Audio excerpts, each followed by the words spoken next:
دل مستر قسط نمبر 11۔ الہان ملک اپنے کمرے میں بیٹھا لیپ ٹاپ پر بزا جبکہ نبیہ کچھ فاصلے پر عصر کی نماز پڑھ رہی تھی۔ چونکہ آج سنڈے تھا اس لیے وہ گھر پر ہی تھا۔ تھوڑی دیر بعد وہ ایک خونخوار نظر نبیہ کی پشت پر بھی ڈال لیتا۔ جھوٹی عورت، نماز سجدے تو یوں ادا کر رہی ہے جیسے بہت نیک پروین ہو۔ مجھے اس معاملے کو لے کر کوئی فیصلہ کر لینا چاہیے۔ میں بالکل بھی ابھی چیٹر عورت کے ساتھ نہیں رہ سکتا ہوں۔ پر تم تو اس عورت سے محبت کا دعویٰ کرتے تھے نا؟ اس کے اندر سے سرگوشی ابھری تھی۔ میری محبت کو ہی تو یہ رسوا کرتی پھر رہی ہے، اور میں اتنا بے غیرت نہیں کہ اس کے سیل کی بجتی ٹون نے اس کی سوچوں پر بند باندھا۔ اس نے سر جھٹک کر سیل اٹھایا۔ ڈیڈ کالنگ لکھا دیکھ کر کال اوکے کی۔ جی ڈیڈ، کہاں ہو؟ کمرے میں، فوراً میری اسٹڈی میں آؤ۔ خیریت؟ بالکل نہیں، جلدی آؤ، پھر بات ہوتی ہے۔ ملک سلطان نے عجلت میں کہہ کر کال کاٹ دی۔ الہان فکر مند سا لیپ ٹاپ بند کر کے کمرے سے نکل کر ڈیڈ کی اسٹڈی کی طرف چل پڑا۔ جی ڈیڈ، کیا ہوا؟ وہ پریشان سا کھڑا پوچھ رہا تھا۔ میں نے تم سے پہلے بھی کہا تھا اس لڑکی پر نظر رکھو۔ کیا تمہیں غیرت بالکل مر چکی ہے جو تمہاری بیوی غیر مردوں کے ساتھ رنگ للیاں مناتی پھر رہی ہے؟ میں مانتا ہوں ہم لبرل سوسائٹی سے بلونگ کرتے ہیں، مگر تم اتنے لبرل کب سے ہوگے کہ بیوی بھی شیئر کرنے لگے؟ واٹ دی ہیل ڈیڈ، کیا کہہ رہے ہیں آپ یہ؟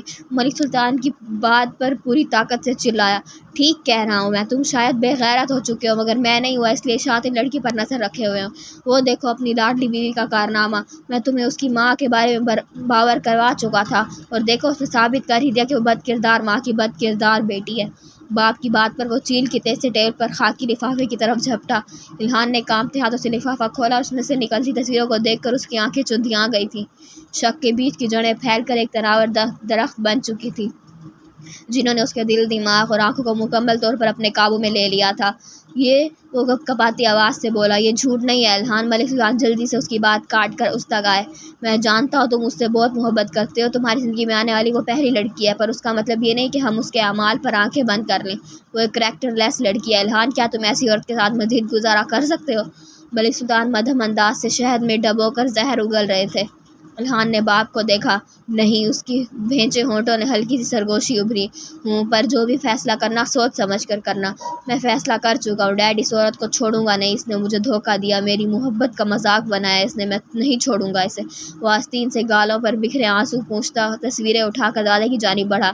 الہان بیٹا رکو، یہ تصویریں کہاں لے جا رہے ہو؟ ملک سلطان جلدی سے اس کے سامنے آئے، اس گندی عورت کے سامنے اس کی اصلیت دکھانے۔ جو بھی ہے، پر فی الحال وہ ہماری عزت ہے۔ ملک سلطان مدبرانہ انداز سے بولے، اب نہیں رہے گی وہ ہماری عزت، میں ابھی اسے اس گھر سمیت اپنی زندگی سے بے دخل کر دوں گا۔ یہی الفاظ تو ملک صاحب سننا چاہتے تھے۔ وہ بظاہر پریشان اور اندر سے مطمئن ہوتے سائڈ پر ہو گئے۔ میں تمہارے ساتھ ہوں، نے الہان کے کندھے پر تھپکی دے کر حوصلہ دیا۔ الہان ایک نظر ان پر ڈال کر اسٹڈی سے نکل گیا۔ ملک سلطان نے اسٹڈی کے بند دروازے پر نظر ڈالی اور بلند آواز سے مکروہ قہقہہ لگایا۔ کس قدر گندی سوچ اور ذہنیت کے مالک تھے وہ۔ ان کی آنکھوں میں شکاریوں سے فتح نظر آ رہی تھی۔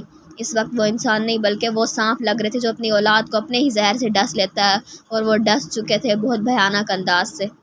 الہان وہ تصویریں ہاتھ میں لیے بہت جارحانہ انداز میں کمرے میں داخل ہوا تھا۔ اس افتاد پر نبیہ نے مڑ کر دیکھا۔ الہان کو سرخ آنکھوں سمیت خود کو دیکھتے پا کر وہ حیران ہوئی۔ الہان ایک ہی جسم اس کے سامنے تھا۔ تم وہ ابراہیم کو پرسنلی نہیں جانتی ہو نا؟ نبیہ اس کے بھیانک تاثرات دیکھ کر نہ چاہتے ہوئے بھی ہاں میں سر ہلا گئی۔ تم اس سے کبھی کبھار ہی ملتی تھی نا، کس فنکشن یا فیملی گیدرنگ میں؟ ہاں، نبیہ نے پھر سے ہاں میں سر ہلایا۔ آخری بار کس فنکشن یا گیدرنگ میں تم اس سے ملی تھی؟ ہوا کیا ہے؟ وہ حیران ہوئی اس تفتیش سے۔ جو پوچھا ہے اس کا جواب دو۔ نبیہ کے ارد گرد خطرے کے الارم بج چکے تھے۔ کہیں کچھ غلط ہے؟ پر کیا یہ وہ نہیں جانتی تھی؟ کب ملی تھی میں؟ وہ دل میں بڑبڑائی۔ اس کا دل اسے سچ بولنے پر اکسا رہا تھا، جبکہ دماغ خطرہ بھانپتے ہوئے بھی اسے جھوٹ بولنے کا کہہ رہا تھا۔ الہان خاموشی سے اپنی لال انگارہ آنکھیں اس کے چہرے پر فوکس کیے اس کے تاثرات جانچ رہا تھا۔ نبیہ کے اندر لگی دل اور دماغ کی جنگ میں دماغ کی فتح ہوئی اور وہ ہونٹوں کو تر کرتی بولی، کچھ ماہ پہلے اپنی شادی۔ چٹاخ! الہان کے بھاری ہاتھ کا تھپڑ اس کے چورا طبق روشن کر چکا تھا۔ وہ گال پر ہاتھ رکھے بے یقینی سے الہان کی سرخ آنکھوں میں دیکھ رہی تھی۔ الہان ملک اسے تھپڑ بھی مار سکتا ہے، وہ سوچ بھی نہیں سکتی تھی۔ آنسو ایک تسلسل میں اسے گالوں پر بکھر رہے تھے۔ کیا تم 4 دن پہلے اس مدھر ابراہیم کے ساتھ لنچ کر کے نہیں آئی ہو؟ وہ دانت رگڑتا طنزیہ بولا۔ الہان کی بات پر اب کے دوسرا جھٹکا نبیہ کو پڑا۔ ہاں، اس نے فوراً اس بات میں سر ہلایا۔ تو پھر مجھ سے جھوٹ کیوں بولا تم نے کہ تم لنچ اپنی کسی کولیگ کے ساتھ کرو گی؟ الہان میں تمہیں چپ رہو تم، بالکل چپ۔ الہان نے اس کے منہ کو اپنے ہاتھ میں بری طرح سے جکڑا۔ میں تمہیں بتاتا ہوں تمہاری اصلیت کیا ہے۔ تمہارا افیئر تھا اس کے ساتھ، شادی سے پہلے بھی اور شادی کے بعد اب بھی۔ نہیں، یہ جھوٹ ہے۔ نبیہ اپنے دونوں ہاتھوں کی مدد سے الہان کے شکنجے سے آزاد ہو کر چیخی۔ یہ سچ ہے نبیہ باسی کہ تمہارا نہ صرف افیئر تھا بلکہ اس کے علاوہ تم وہ رکا۔ نبیہ پھٹی پھٹی آنکھوں سے الہان کو دیکھ اور سن رہی تھی۔ تمہارے اور اس کے ناجائز تعلقات بھی ہیں، نہ جانے کب سے، اور میں الو کا پٹھا ایک یوز لیس چیٹر اور کریکٹر لیس لڑکی کے ساتھ پچھلے 6 ماہ سے رہ رہا ہوں۔ الہان کی بات پر نبیہ بالکل ساکت ہو چکی تھی۔ اس سمیت اس کی آنکھوں سے نکلتا آنسوؤں کا ریلا بھی ساکت ہو چکا تھا۔ وہ منہ کھولے الہان کو اس کی سوچ سمیت سمجھنے کی کوشش کر رہی تھی۔ چند منٹ بعد اس کے ساکت وجود میں حرکت ہوئی اور اس نے آستین سے آنکھیں رگڑی۔ تم مجھ پر شک کر رہے ہو؟ اب مشکل بڑھائی۔ نہیں، شک نہیں، مجھے یقین ہے کہ تم ایسا کر سکتی ہو، وہ ٹھوس لہجے میں بولا۔ کیا پروف ہے تمہارے پاس؟ اوہ، چوری اور سینہ زوری۔ وہ استضاءیہ ہنسا اور ہاتھ میں پکڑا پیکٹ پوری طاقت سے اس کے منہ پر دے مارا۔ یہ ہے پروف تمہاری بد کرداری کا۔ پیکٹ نبیہ کے منہ سے ٹکرا کر زمین بوس ہو چکا تھا، جس سے تصویریں نکل کر ادھر ادھر پھیل چکی تھی۔ نبیہ نے جھک کر 1-2 تصویروں کو دیکھا اور آنکھیں سختی سے میچ لیں۔ کیا انسانیت اتنا بھی گر سکتی ہے؟ وہ بند آنکھوں سے سوچ رہی تھی۔ کیا ہوا؟ بہت زور سے دھچکا لگا خود کی اصلیت بے نقاب ہونے پر۔ غلیظ عورت! میں غلیظ نہیں ہوں۔ وہ تڑپ کر الہان کے سامنے آئی۔ بالکل، تم تو ستی ساوتری ہو جو روز دودھ سے نہاتی ہے نا؟ وہ استضاءیہ ہنسا۔ یہ سب جھوٹ ہے الہان، وہ تحمل سے بولی۔ یہ سب سچ ہے، مگر میری سوچ سے بھی بڑا۔ میں تمہیں اتنا گرا ہوا نہیں سمجھتا تھا نبیہ۔ میں نے تم سے محبت کی تھی اور تم نے مجھے میری محبت کو چیٹ کیا، دھوکہ دیا۔ مجھے کیا کمی ہے مجھ میں؟ کیا اچھائی ہے اس میں جس کی خاطر تم اس حد تک گر گئی ہو؟ صرف شکلوں کا ڈفرینس ہے، باقی سب تو میرے پاس بھی وہی تھا۔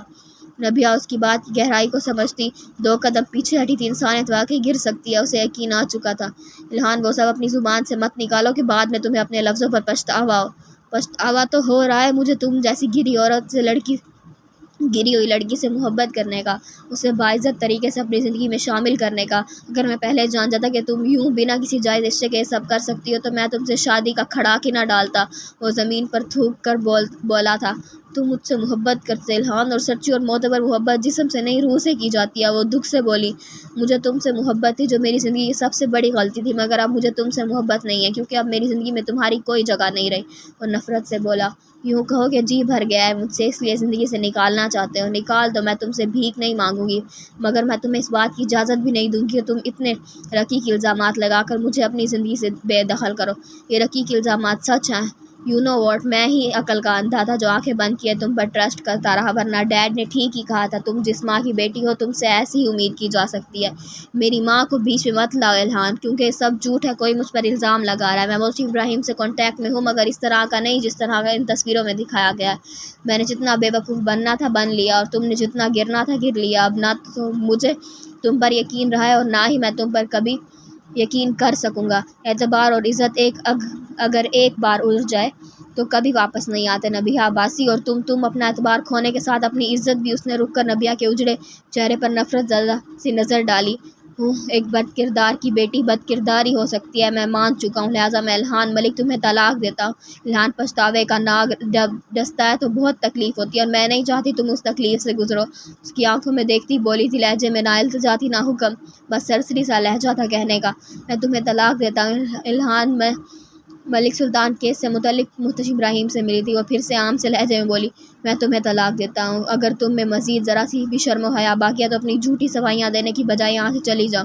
الہان 3 دفعہ طلاق جیسا منحوس لفظ اپنے منہ سے نکال کر چیخا تھا۔ صفائیاں وہاں دی جاتی ہے جہاں رشتے میں محبت اور عزت ہو الہان ملک، جبکہ تم اپنی زبان سے کہہ چکے ہو تم نے میری ذات سے نہیں میرے جسم سے محبت کی تھی۔ جو محبت نہیں ہوس ہوتی ہے، اور عزت۔ وہ رکی، اور مجھ پر پڑی عزت کی چادر بھی بہت بھیانک طریقے سے کھینچی ہے تم نے۔ اس پاٹ انداز سے اس کی آنکھوں میں آنکھیں ڈال کر کہہ رہی تھی، ہمارا رشتہ ختم ہو چکا ہے مسٹر ملک۔ پھر کیسی صفائی اور کیسی وضاحت۔ وہ استضاءیہ انداز سے ہنسی۔ میں جا رہی ہوں کبھی واپس نہ آنے کے لیے۔ میں نہ تو تمہیں برا بھلا کہوں گی اور نہ ہی تمہیں کوئی بد دعا دوں گی الہان ملک، کیونکہ میں جانتی ہوں جب تم اپنی جھوٹی اور متکبر غیرت کے خول سے باہر نکلو گے تب تمہارے پاس پچھتاوے ہوں گے، صرف پچھتاوے۔ تب تمہیں کردار اور بد کرداری کی سمجھ آ جائے گی، اور پھر تمہارے پچھتاوے ہوں گے اور قدرت کا انتقام ہوگا۔ وہ سرد و اسپاٹ لہجے میں کہہ کر اپنا موبائل اٹھا کر کسی طرف بھی دیکھے بنا کمرے سے نکل گئی۔ ایک موبائل کے علاوہ ملک سلطان سے کچھ بھی نہیں لے کر گئی تھی، کیونکہ اب اسے کسی چیز کی ضرورت نہیں رہی تھی۔ اس کی جگہ کوئی اور عورت ہوتی تو وہ روتی گڑ گڑاتی اپنے رشتے کو بچانے کے لیے اپنی باقی قسمیں کھاتی، مگر وہ نبیہ باسی تھی، وہ نبیہ باسی جس نے اپنے رب کے سوا کسی کے آگے جھکنا اور گڑ گڑانا نہیں سیکھا تھا۔ اور جھکتی بھی کیوں؟ نہ تو وہ غلط تھی اور نہ ہی بد کردار۔ ہاں البتہ اس نے جھوٹ ضرور بولا تھا، مگر صرف اپنے اور ریحان کے اور ملک سلطان کے رشتے کی خاطر۔ مگر وہ جھوٹ اتنا بڑا بھی نہیں تھا کہ اس کی اتنی بھیانک سزا ملتی اسے، پر مقدر اور قسمت کے فیصلے کے سامنے کون ڈٹ سکتا ہے؟ اس لیے وہ بھی اسے اپنی قسمت کا فیصلہ اور اپنے نصیب میں لکھی آزمائش سمجھ کر ملک ہاؤس سے ہمیشہ کے لیے جا چکی تھی۔ ریحان ملک کی سنگت میں شروع ہوا یہ خوشگوار سفر اپنی مختصر سی مدت پوری کر کے بہت تکلیف دہ موڑ پر اختتام پذیر ہو چکا تھا۔ پلیز میرے چینل کو لائک اینڈ سبسکرائب ضرور کر دیجیے گا۔